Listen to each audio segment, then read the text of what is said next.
Jadi daripada kita iri kepada keberhasilan orang lain, lebih baik kita berdoa kepada Allah, semoga juga diberi oleh Allah hal yang sama, bahkan yang lebih.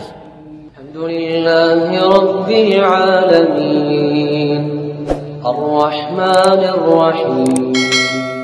Ikhwan fiddin, a'azakumullah, saudara-saudara kaum muslimin jamaah zuhur Masjid Darussalam, Pasar Kebayoran Lama, Jakarta Selatan.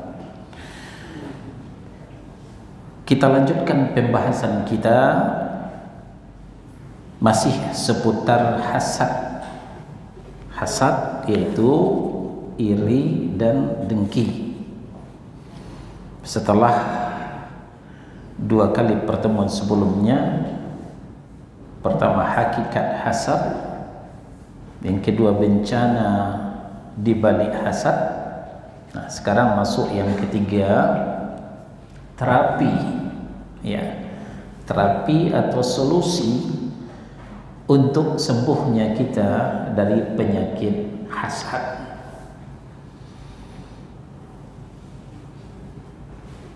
Ada beberapa terapi supaya kita cepat sembuh dari penyakit hasad ini. Pertama, menyadari bahwa hasad merupakan penyakit hati yang sangat berbahaya, yang harus segera diobati dan disembuhkan. Telah kita sampaikan pada pertemuan pertama bahwa ternyata virus hasad yang membuat umat terpapar itu ternyata lebih berbahaya daripada virus corona COVID-19. Apalagi tidak digembar-gemborkan seperti COVID, tidak viral, tapi cukup mematikan. Yang dimaksud mematikan hati di antara umat. Nah, ini yang perlu kita sadari. Sebab seseorang pasien tanpa menyadari penyakitnya, bahaya penyakitnya, dia tidak akan bersemangat berobat. Dia tidak akan bersemangat mengikuti terapi yang ada. Ah, biasa aja kok, katanya. Ah, ini langkah pertama. Terapi pertama, menyadari bahwa hasad adalah penyakit hati yang sangat berbahaya, yang harus diobati dan disembuhkan. Hati ini yang akan diterima oleh Allah Subhanahu wa Ta'ala, dan ini yang akan kita bawa ke kampung akhirat. Namanya qalbun salim, hati yang sehat, hati yang selamat. Setelah itu ada hati yang bermasalah, yaitu qalbul marid, hati yang sakit. Tapi kalau tidak kunjung diobati, maka akan lebih parah lagi menjadi hati yang mati. Hati yang mati, kalau sudah mati tidak bisa lagi menerima kebenaran. Asal-muasal daripada penyakit hasad ini berawal daripada sentimen pribadi. Sentimen pribadi yang bersumber pertama dari kesombongan, egois, ananiyah. Ini pertama cikal bakal daripada sentimen pribadi itu karena adanya kesombongan. Nah, kesombongan inilah yang kemudian harus kita ganti, kita robah dengan menanam sikap tawadhu. Tawadhu artinya rendah hati. Sombong, tinggi hati, maka diganti dengan tawadhu, rendah hati. Ingat, tidak ada yang sukses dengan kesombongan. Kesombongan pertama dilakukan oleh iblis. tidak mau menerima perintah dari Allah Subhanahu wa taala. Ketika disuruh sujud kepada Adam, iblis itu aba wastakbar, enggan dan takabbur. Ini pula yang kemudian menghinggapi hati manusia, sombong dengan keberadaannya, sombong dengan hartanya, sombong dengan kebangsawanannya, sombong dengan ilmunya, sombong dengan pangkatnya. Sempurnalah sudah. Dari kesombongan inilah munculnya sifat iri dan dengki kepada orang lain. Apalagi kalau melihat orang lain itu menyaingi dirinya, menyaingi hartanya, menyaingi pangkatnya, menyaingi kebangsawanannya, maka timbullah rasa iri dan dengki. Maka segeralah obati kesombongan ini dengan tawadhu. Apalagi dari hubbud dunya yang berlebihan. Ya, jujur kita senang dengan dunia. Munafik itu kalau ada orang nggak senang dengan dunia. Tapi yang tercela adalah berlebihan. Hubbud dunya, ya, cinta kepada dunia secara berlebihan sehingga dalam benaknya itu yang hanya dunia, tidak pernah memikirkan akhirat. Ini berbahaya. Yang pingin kedudukan, yang pingin kaya, popularitas, semua itu adalah hubbud dunya. Nah, ketika ini ada yang menyaingi, ada yang membalap, ada yang apalagi yang nyalip, kayaknya dia lebih kaya dari saya, kayaknya dia lebih terpandang dari saya, terbakar, panas. Ini hubbud dunya. Dengan apa diobati hubbud dunya ini? Obatilah hubbud dunya ini dengan zuhud. Zuhud artinya tidak serakah dengan dunia, bukan mencampakkan dunia. Nah, di sini persimpangan jalan zuhud kita Ahlus Sunnah dengan zuhudnya Sufiyah. Sufiyah juga mengajarkan zuhud, tapi zuhud menurut Sufiyah adalah mencampakkan dunia. Baju nggak usah yang bagus-bagus amat. Bila perlu baju lusuh, pakaian lusuh kemana-mana. Makan nggak usah yang enak-enak. Itu duniawi. Kita nanti di akhirat saja. Bukan begitu zuhud yang diajarkan Nabi. Zuhud yang diajarkan dalam Islam adalah silahkan mencicipi dunia. Yang tidak boleh adalah rakus, serakah dengan dunia.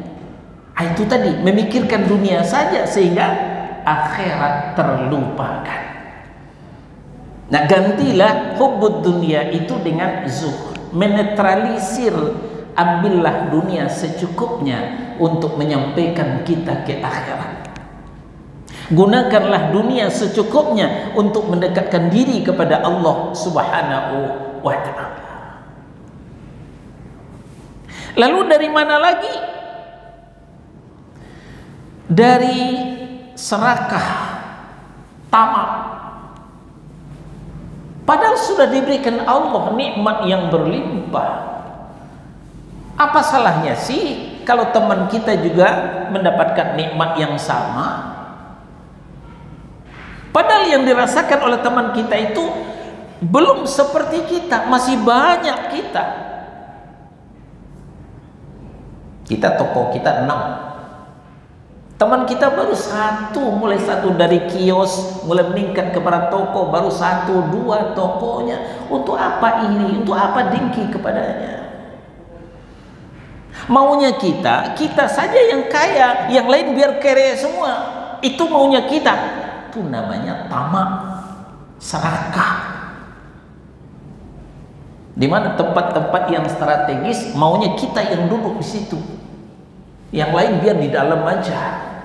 Omset kita saja yang banyak, omset yang lain silahkan kecil. Nah, tamak, serakah. Ini juga sumber daripada penyakit hasad tadi. Ketika ada yang mau mulai naik, ada yang mau mulai maju, mulai terbakar, mulai panas.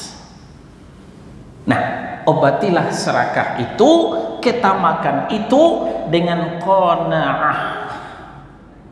Apa itu qanaah? Qanaah mencukupkan apa yang sudah diberikan Allah Subhanahu wa taala. Bukan berarti tidak mau berusaha lagi. Kita tetap berusaha semaksimal mungkin. Dibuka toko dari pagi, tutupnya sore, tetap biasa rutinitas kita lakukan. Tapi berapa omset yang diberikan Allah pada hari itu, terimalah dengan senang hati. Walaupun agak kecil dari kemarin. Maklum masa pandemik Covid, ya, kita tidak bebas bergerak.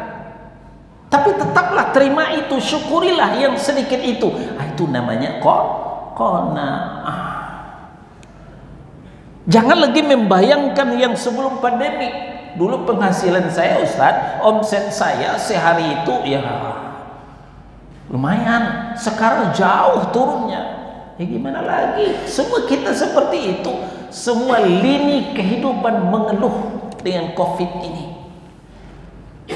Maka apa yang diberikan Allah itulah yang terbaik untuk kita. Terimalah dengan berbesar hati, bersenang hati, dan bersyukur kepada Allah. Mudah-mudahan besok-besok ditambah lagi oleh Allah Subhanahu wa ta'ala. Nah, obati ketamakan itu, keserakahan itu dengan apa? Dengan qanaah. Ini solusi pertama. Ini terapi pertama. Dengan menyadari ya bahwa hasad itu adalah penyakit yang sangat berbahaya, penyakit hati yang sangat berbahaya, yang bersumber dari mana? Pertama dari kesombongan, segera obati dengan tawadhu, rendah hati. Kedua, ya dari hubbud dunia, terlalu cinta kepada dunia, obati dengan zuhud. Nah, yang ketiga, bersumber daripada serakah, tamak, ya obati dengan qanaah. Ini terapi pertama. Terapi kedua, untuk segera sembuh dari penyakit hati yang namanya hasad, iri, dengki, teruslah memperdalam pengetahuan agama. Ilmu din, ini obatnya. Ilmu din, pengetahuan agama, terutama pengetahuan akidah, ya, rukun iman yang 6 itu bukan hanya sekadar kita baca-baca, sekadar kita hafalkan, tapi kita resapi, ya. Rukun iman yang ke-6, antu'mina billahi biqadri khairi wa syarrih. Anda bukan hanya beriman kepada Allah, bukan hanya beriman kepada malaikat, bukan hanya beriman kepada kitab, kepada Rasul, kepada hari akhirat, tapi jangan lupa iman yang ke-6, rukun iman yang ke-6 adalah beriman kepada qadar baik dan qadar buruk. Bahwa itu semuanya sudah diatur oleh Allah Subhanahu wa ta'ala. Alhamdulillah kita sudah dapat harta, dapat toko sekian pintu di pasar Kebayoran Lama, dapat kios sekian pintu, ya. Lalu ada orang mau naik, itu ketentuan Allah seperti itu. Kita sama-sama cari nafkah di pasar ini. Untuk apa kita harus iri? Untuk apa kita harus dengki? Ya, kita ikut bergembiralah keberhasilan teman kita, kemakmurannya, kemajuan usahanya, ikut bersenang hati, ikut bersyukur. Jangan iri, jangan dengki. Bahwa itu semuanya sudah diatur oleh Allah Subhanahu wa ta'ala. Sebagaimana yang pernah kita sampaikan, bahwa segala sesuatu yang terjadi di dunia ini sudah diatur oleh Allah, sudah tertulis malah sejak 50 tahun sebelum Allah menciptakan langit dan bumi. Ini untuk kita resapi. Jauh sebelum kita lahir, jauh sebelum langit dan bumi diciptakan oleh Allah, sejak 50.000 tahun itu sudah tertulis ketentuannya bahwa si fulan sekarang sudah berubah nasibnya dari pedagang kaki lima, sekarang sudah punya toko. Bahwa si fulan sekarang nasibnya anjlok, dulu punya toko yang banyak, sekarang di kaki lima. Itu sudah tertulis dalam qada dan qadarnya Allah Subhanahu wa taala. Ini ilmu aqidah, ilmu tauhid. Kemudian juga perlu kita dalami ilmu akhlak. Karena antara aqidah dengan akhlak seiring sejalan. Tidak berpisah antara aqidah dengan akhlak, seiring sejalan. Mana buktinya? Di antara ilmu akhlak mengajarkan la yu'minu ahadukum hatta yuhibba li akhihi ma yuhibbu li nafsihi. Tidak sempurna iman salah seorang di antara kalian sebelum dia mencintai saudaranya sebagaimana dia mencintai dirinya sendiri. Ringkasnya, orang yang tidak berakhlak berarti tidak beriman. Orang yang tidak sayang kepada saudaranya, iri kepada temannya, dengki kepada sahabatnya, perlu dipertanyakan keimanannya. Kenapa Rasul yang mengatakan la yu'minu, belumlah beriman salah seorang di antara kalian, kata Nabi sallallahu alaihi wasallam.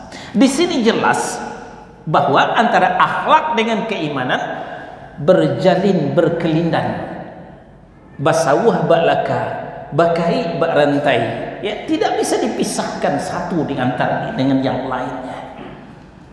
Nah, jadi jangan dikira saya tauhid saya hebat, akidah saya mantap, tapi dengan temannya, sahabatnya, saudaranya iri dengki. Jangan dikira itu menunjukkan imannya sempurna. Nah, maka kita perdalam ilmu akidah juga ilmu akhlak. Bagaimana akhlak Rasulullah sallallahu alaihi wasallam? Bagaimana penyayangnya Rasulullah sallallahu alaihi wasallam? Ya, bagaimana ruhamanya kepada kaum muslimin? Ya, kita sudah bahas tentang kasih dan sayang. Nah, ini solusi yang kedua atau terapi yang kedua, memperdalam pengetahuan agama, ya, terutama ilmu akidah dan ilmu tentang akhlak. Ya, sekarang kita belajar ilmu akhlak. Yang ketiga, lebih fokuslah dan menyibukkan diri dengan amal saleh. Biasanya timbulnya rasa iri dan dengki itu ketika ngelamun, ketika nganggur, ketika nggak ada kerjaan. Karena kita ini ibarat air. Ya, para ulama menggambarkan kita ini ibarat air. Selagi air itu tetap mengalir, kotoran apapun yang menghigapinya, dia kemudian akan bersih sendirinya. Kalau dia mengalir. Sebaliknya, ketika air itu mengendap, air itu tenang, maka sebersih apapun dia, tidak lama akan kotor, akan berubah baunya, akan berubah rasanya, akan berubah warnanya. Nah, maka kita perlu aktif, jangan pasif. Aktif dengan apa? Aktif dengan amal saleh. Nah, jadi lebih fokus menyibukkan diri dengan amal soleh, ya, dengan amal soleh. Orang yang beramal soleh, menyibukkan diri dengan amal soleh, maka dia tidak sempat lagi memikirkan orang lain, tidak sempat lagi dengan menilai orang lain. Dia hanya waktunya habis untuk beramal, berbuat. Di dalam Fussilat surah yang ke-41 ayat 34, Allah berfirman, idfa' billati hiya ahsan Fa idzal ladzi bainaka wa bainahu adawah ka'annahu waliyyun hamim. Tolaklah segala macam kejahatan itu dengan cara yang lebih baik. Ya, ini teorinya gampang ini. Teorinya gampang, aplikasinya waduh sangat berat. Ya, tolaklah kejahatan itu dengan cara yang lebih baik. Ada orang menjahati kita, ada orang yang jahilin kita, jangan dibalas dengan jahat, tapi dibalas dengan apa? Dengan kebaikan. Tuba dibalas dengan air susu. Jangan sebaliknya, susu dibalas dengan air tuba. Jangan. Sejahat apapun orang kepada kita, kita jangan balas menjahatinya. Jangan kita dengki kepadanya, tapi balas dengan kebaikan. Bagaimana caranya? Minimal, kalau tidak bisa, minimal dengan doa. Kalau Rasulullah, ya, ketika beliau diludahi, besok dibawain makanan. Beliau diludahi, tapi besok dikasih hadiah, diberi makanan. Nah, kalau kita tidak kuat seperti itu, minimal dengan doa, ya Allah, berilah petunjuk, turunkanlah hidayahmu kepada orang yang menjahati saya, ya Allah. Nah, itu namanya sudah menolak kejahatan dengan kebaikan. Apa yang terjadi kalau ini dilakukan?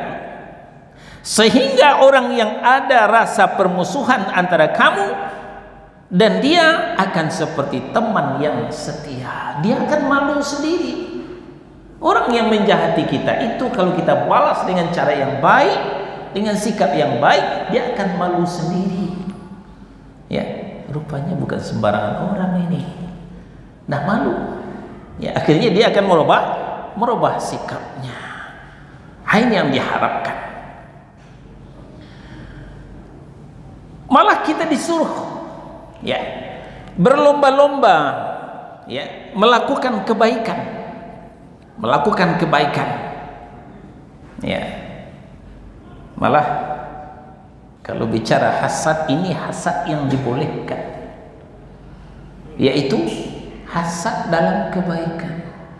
Bagaimana pula caranya? Saya sama-sama datang dari kampung dengan dia, cuman berselisih beberapa hari saja. Sekarang waduh, dia rutin sekali 5 waktu ke masjid. Saya belum bisa seperti itu. Saya sering masbuk, sering terlambat. Dia selalu di saf pertama, saya kok cuma saf belakang terus. Ini boleh iri ini boleh dengki. Wah, ini nggak bisa ini. Saya harus balap dia. Saya harus berpacu. Ini yang dikatakan fastabiqul khairat. Berlomba-lomba dalam kebaikan. Kalau dia bisa sholat di saf pertama, kenapa saya tidak bisa?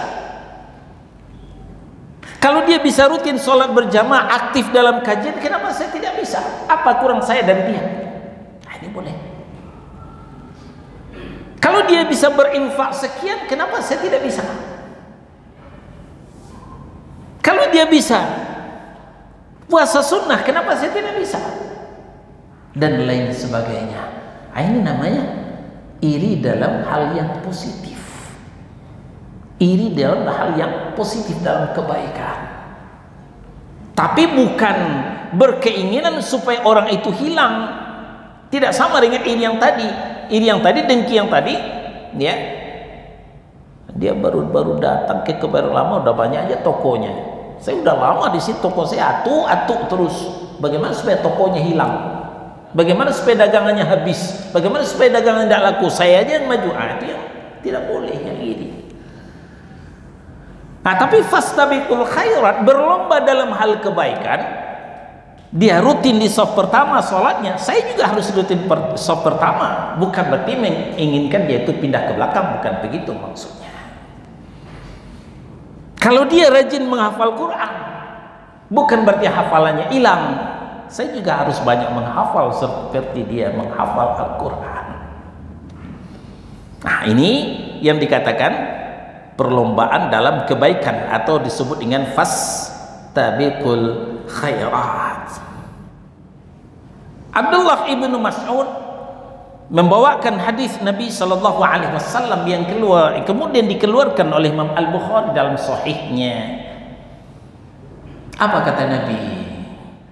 La hasada illa fi ithnataini, rajulun atahu Allahu malan fasullita ala halakatihi fil haqq, wa rajulun atahu Allahu al-hikmata fahuwa yaqdi biha wa yu'allimuha.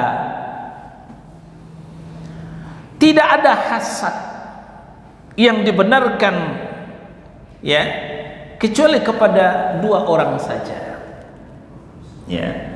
Tidak ada iri yang dibenarkan dalam Islam ini kecuali hanya boleh kepada dua orang saja. Itu boleh.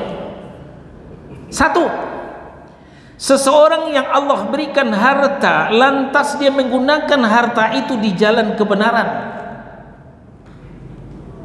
Dia kaya, saya kaya juga kaya, tapi infaknya kok lebih banyak dari saya. Nah, ini boleh iri, boleh hasad. Nah, ini nggak bisa.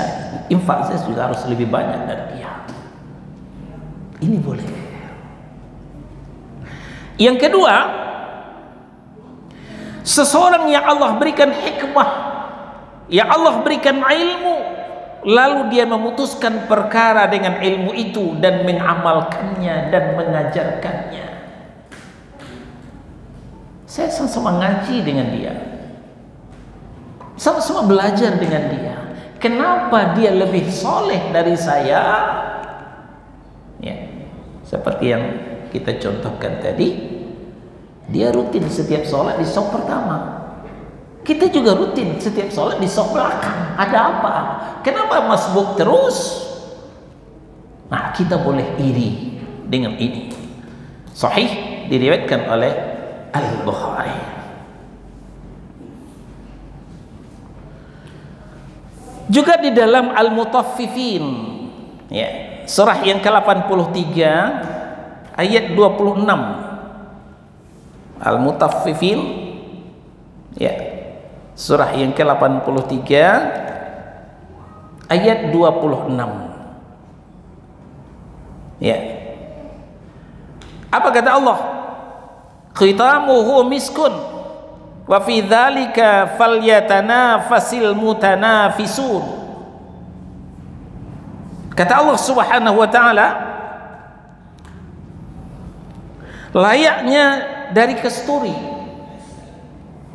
Ini Allah menceritakan wanginya, keharumannya. Untuk siapa itu?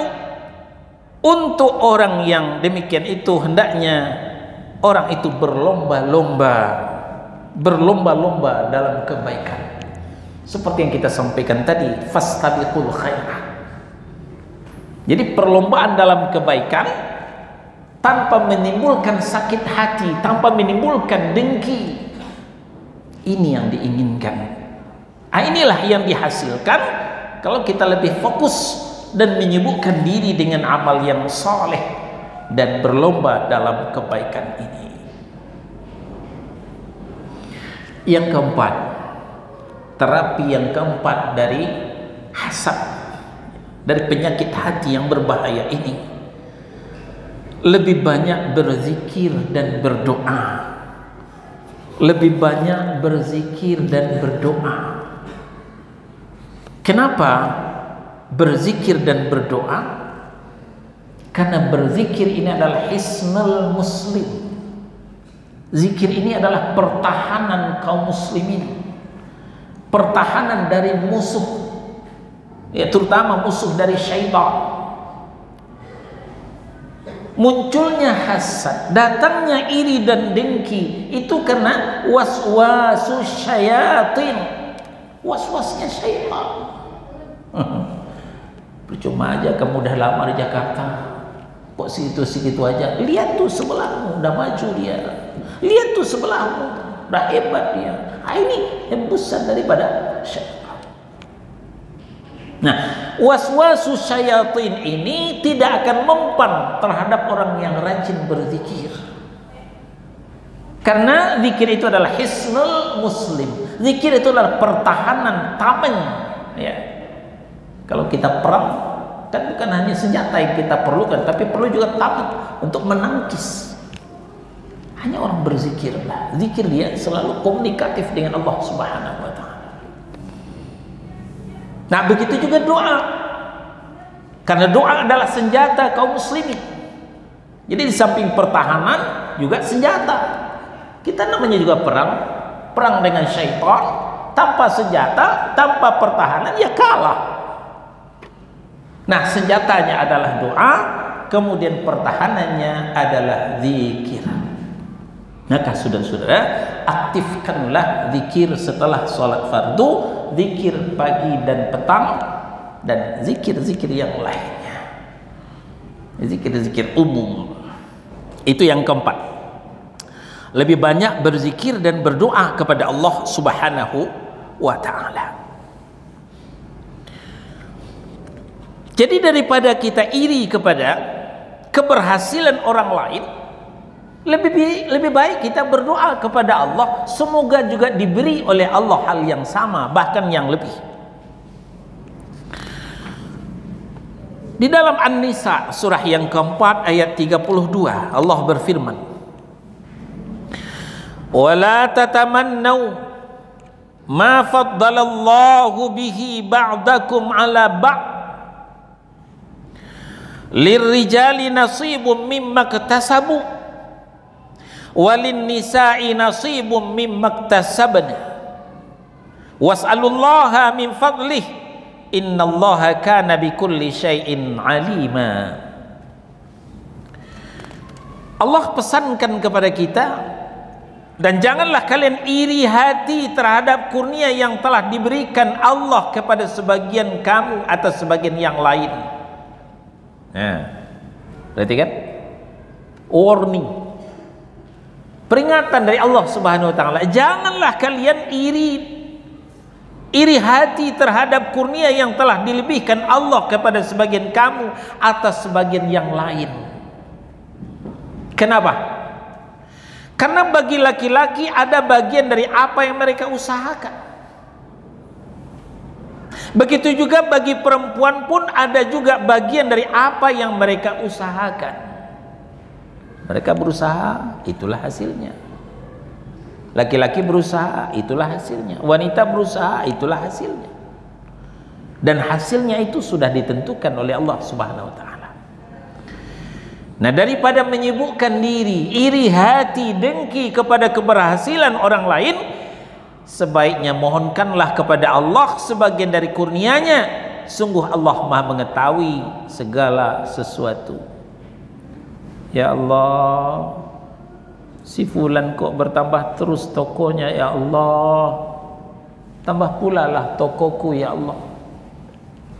Si fulan bertambah terus kekayaannya, ya Allah, dan dia bisa berinfak, beramal soleh dengan hartanya itu. Beri pula lah saya harta yang banyak, ya Allah, supaya saya juga berinfak, beramal soleh dengan harta saya. Nah, ini cakep, ya, ini cakep. Daripada kita menyibukkan diri, iri terbakar dengan keberhasilan orang lain. Banyak berdoa kepada Allah. Dan ini Allah lebih senang. Ud'uni astajib lakum. Berdoalah kepadaku, akan kuijabah doa. Dan beliau tabaraka wa ta'ala menyediakan fasilitas untuk kita berdoa, bukan hanya tempat mustajabah, tapi juga ada waktu mustajabah. Kalau tempat mustajabah jauh, di Makkah, di Madinah. Di Makkah ada di Multazam, namanya antara pintu Ka'bah dan Hajarul Aswad. Di Arafah. Nah, di Madinah ada namanya Raudhah. Raudhatun min riyadil jannah. Raudhah itu adalah taman. Taman di antara taman-tamannya surga. Itu tempat mustajabah.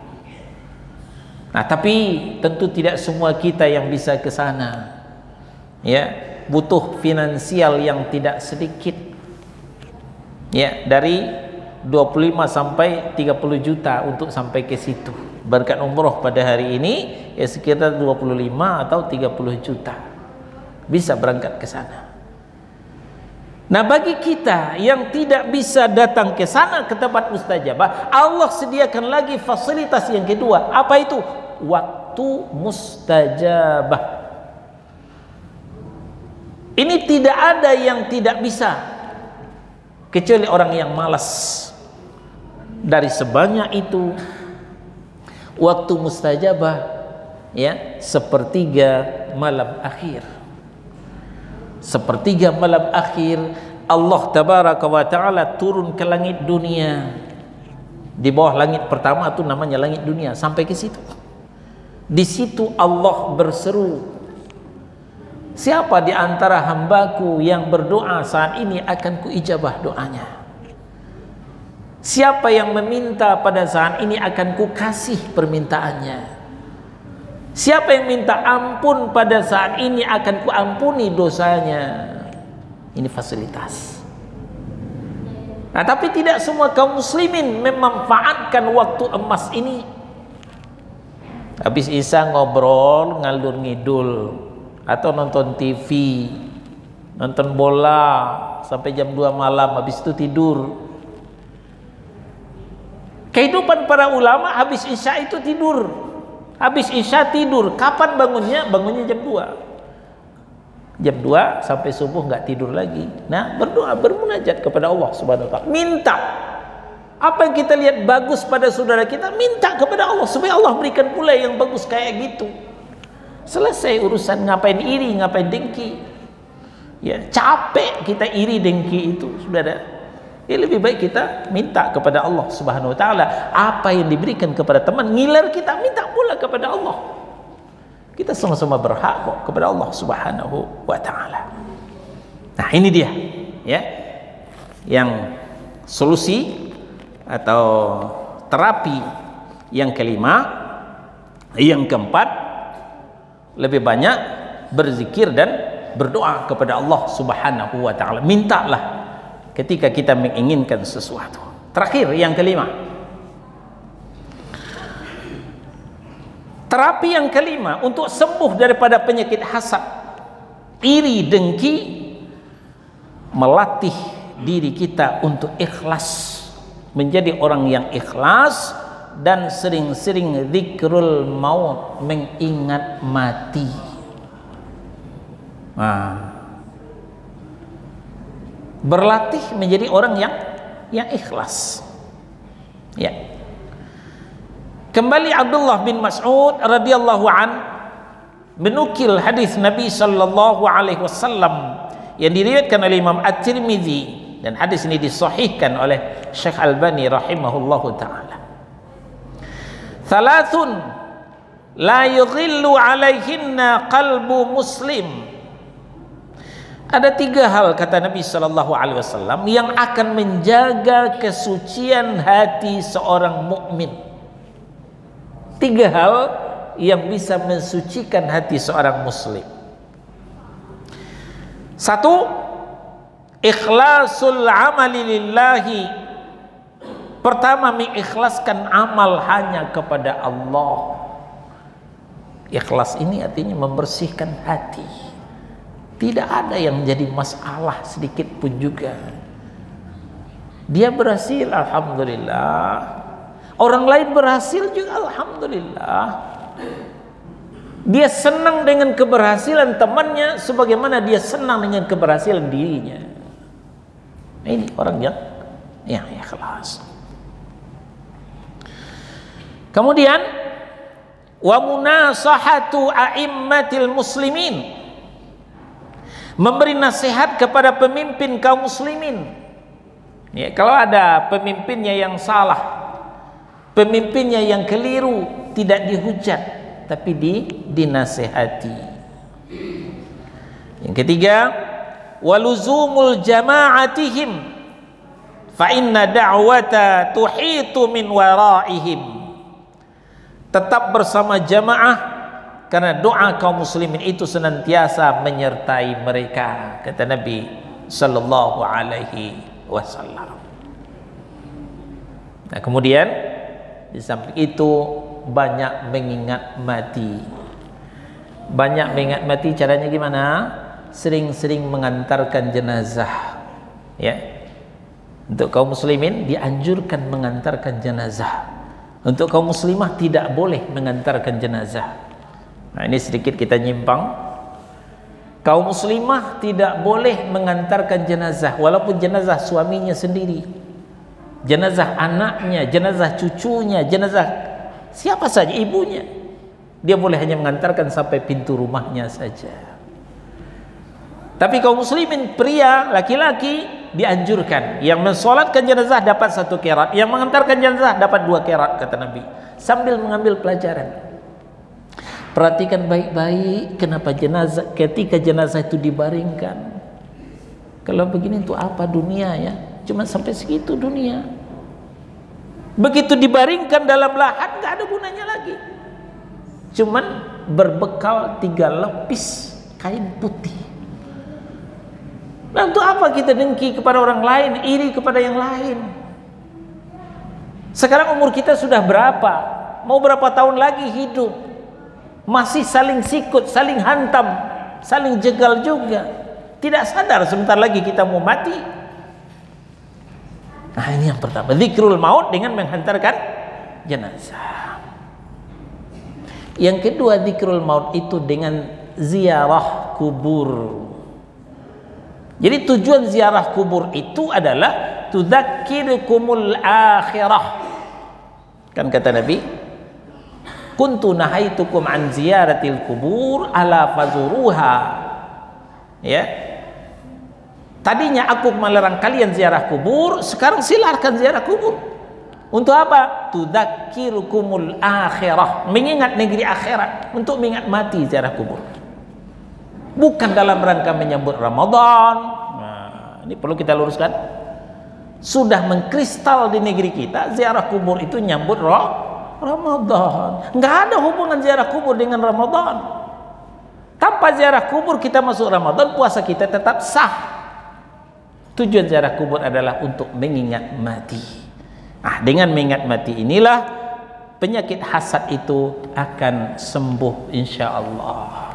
Nah, inilah beberapa terapi untuk sembuh daripada penyakit hasad, iri dan dengki. Pertama, menyadari bahwa hasad adalah penyakit hati yang sangat berbahaya yang harus disembuhkan. Harus disembuhkan. Dan mengetahui cikal bakalnya, sumbernya dari mana, ini harus kita lumpuhkan virus-virusnya.